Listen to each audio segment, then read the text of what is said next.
Hi everyone, so this is an explanation of the answers to the TestNav Writing SOL multiple choice practice.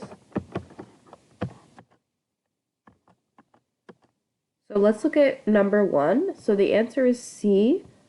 If you don't understand why the answer is C, hold on and let me explain.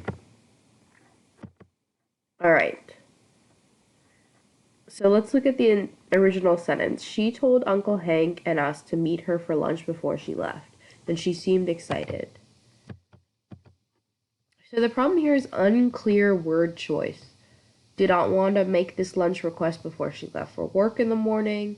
Did Aunt Wanda tell them to meet her for lunch before the end of her work shift when she had to leave for home? It's not clear. So if you look at, if you go back to the main passage, we can see that Aunt Wanda made this lunch request before she left for work in the morning. So we want a sentence that makes that clear. So A wouldn't work because she made this request before she left for work in the morning, not before she left for lunch. B wouldn't work either because she made, again, for the same reason. D wouldn't work either because it makes it sound like she is meeting herself for lunch, which doesn't make sense. So that is why the best answer is C. Okay, let's look at number 2. So you should have quotation marks right after said and right after great. So here's an explanation of why. So this goes back to dialogue rules. You put quotation marks around what people say out loud. So here, the fact that Zane wrote, so I said, that said indicates he's about to say something. So we know a quotation mark would go right after that. Though I was still thinking indicates he's done speaking out loud and now is describing his general thoughts. So we know a quotation mark goes at the beginning of what he says out loud and at the end of what he says out loud. Question number 3. Which revision of sentence 14 uses the most descriptive language? So the answer is A. Let's take a look at why. So here's the original sentence. As the door slid upward and our eyes adjusted to the light, I was surprised. So descriptive language, let's just talk about what that means. So descriptive word choice means you show rather than tell. Tell would mean you state information directly. I was surprised. Like Zane did here, I was surprised. Showing means you describe in a way that the reader can picture it in his or her head. My jaw dropped to the floor. Let your reader infer your emotions. So let's take a look at some of the answers that were wrong and why. Okay, so I was surprised. Again, that's telling. That's what we don't want to do. I was really very shocked. And B, again, that's telling. Just saying straight up, this is how I felt. C, same issue. I was dumbfounded. Telling. And D, I was amazed. Again, telling. A works because it doesn't say I was surprised or I was shocked or I was amazed or something along those lines. It says my jaw almost hit the floor. It's showing that he was surprised. Also, A adds more sensory details like the door moaned, the dim muted light.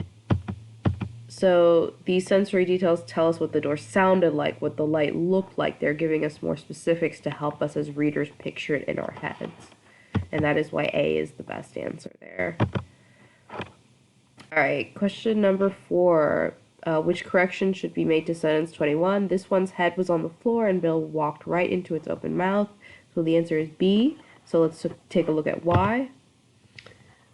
Which correction should be made to sentence 21? Okay. So A isn't correct because it should be left as ones with an apostrophe because it shows that the head belongs to that one. Okay, we always use apostrophes when we're indicating that something belongs to someone. C, insert has before walked. The walking happened in the past. Adding has suggests the walking continues into the present, which isn't what's happening here.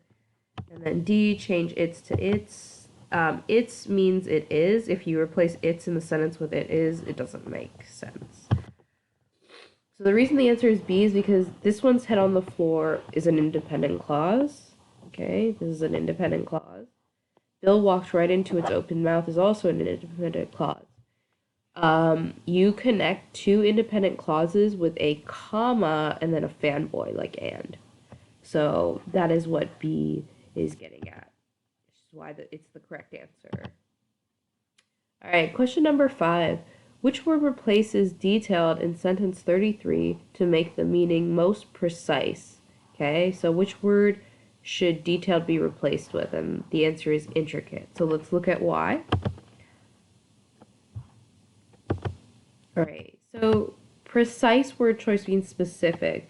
So we're looking for a more specific version of the word detailed, okay? Detailed means having many details or many individual parts. So specific doesn't work because it doesn't mean having many individual parts.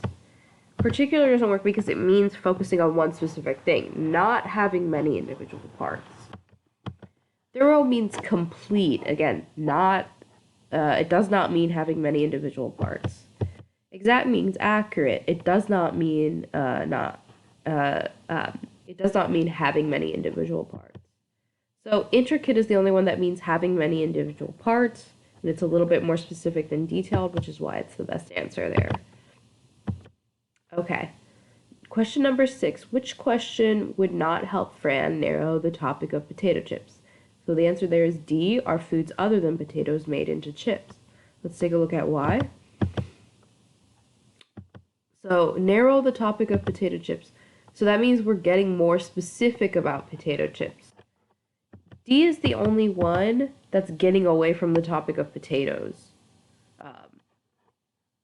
So that is why it is the answer to number 6. Okay, number 7. Read sentences 6 and 7. One day a customer sent his serving of fried potatoes back to the chef. The customer complained that the potatoes should have been sliced thinner. So the answer here is C. One day a customer sent his serving of fried potatoes back to the chef, complaining that they should have been sliced thinner. Okay, so let's take a look at why that's the right answer. Okay, A is incorrect because it's saying that the chef was complaining, which changes the meaning. Okay. B, same issue. It's implying that the chef complained, which it wasn't the chef complaining, it was the customer complaining. And D is incorrect because it shows that the customer sent the fried potatoes back and was complaining about them, but it connects those two thoughts with yet, which is a contrast transition word. There's no contrast between someone not liking his food and sending it back. Those actions go together. So yet is not an appropriate transition word. So that is why C is the best answer. Okay, number 8. Which word would best replace however in sentence 16? So, however, the customer left the restaurant to tell everyone about the delicious, crunchy new food. So, a better transition word to use there would be afterward. So, let's look at the original context that this was happening in. Okay, so sentence 15, so I like to go back to the sentence before it to see what is the relationship between this sentence and the next one, because that helps you understand what transition word should go here. So, sentence 15. Although Crumb intended to upset the man, he had given exactly what he had wanted. However, the customer left the restaurant to tell everyone about the delicious, crunchy new food. Is this the best transition word to show the relationship between sentence 15 and sentence 16? Sentence 15 is saying that the customer loved the potato chips. Sentence 16 is saying that this customer left to tell everyone about how delicious the potato chips were. The relationship between these two ideas is that the second idea happened after the first and as a result of the first. It doesn't make sense to use a contrast transition word like however, because those two ideas are not in contrast with each other. They actually go along with each other. Instead also wouldn't work because it's a contrast transition word like however. Still the same reason, it's a contrast transition word. Meanwhile doesn't work because it means that the two ideas are happening at the same time, but actually the second idea happens after the first. For instance doesn't work either because you only use for instance when the first idea is a general statement and the second idea is an example of it. The relationship here is more cause and effect. Afterward is the best transition word here. Okay. Read sentence 26. An important advance in the potato chip industry came in 1926 when Laura Scudder developed the wax paper bag at her potato chip factory in California. Fran adds this statement to her report with the appropriate citation. Which sentence best paraphrases the information in this sentence without plagiarizing? Well, the answer is C. Let's take a look at why.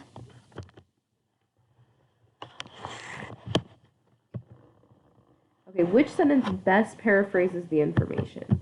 So that means how can we sum up sentence 26 in our own words? So the problem with A is that it's basically plagiarizing sentence 26. An important advance in the potato chip business, an important advance in the potato chip industry. Okay, so those are that's plagiarism because it's pretty much the exact same wording as the original sentence. Let's look at B. Laura Scudder developed the wax paper bag. Laura Scudder developed the wax paper bag at her potato chip factory in California. At her potato chip factory in California. Again, using pretty much the exact same words as sentence 26, so that is plagiarism.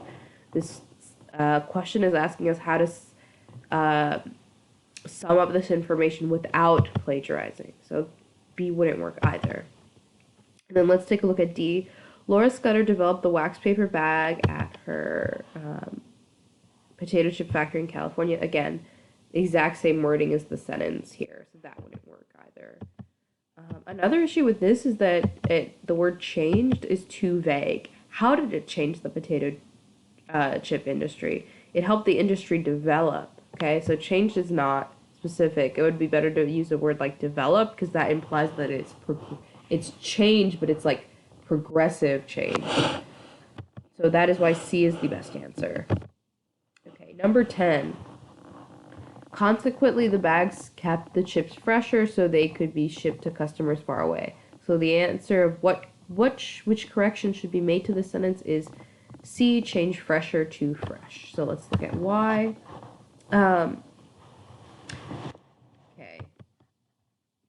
So A, change consequently to furthermore. No, because consequently makes sense as a transition word because there's a cause and effect relationship between sentences 31 and 32. The tops were then sealed with heated irons. That's what made the bags keep the chips fresh. Okay, so consequently works here. B, change kept to were keeping. Again, no, that wouldn't be a correction that you should make because you would say were keeping if it were happening at a specific moment in the past, but this was just happening generally in the past. And then D, change they to it. No, because they refers to the chips. Okay? And since chips is plural, it needs a plural pronoun like they rather than a singular pronoun like it. So that leaves C as the best correction to make here. Okay, question number 11. Read sentence 38. Although the potato chip began as an accident, it is now one of America's most popular snack foods. In this sentence, how is accident it is correctly written? So the answer is B, accident, comma, it is. So let's take a look at why. Although the potato chip began as an accident, so this is a dependent clause. It's not a complete thought because of this although. All right. It is now one of America's most popular snack foods. So this is an independent clause. It is a complete thought. It can stand on its own.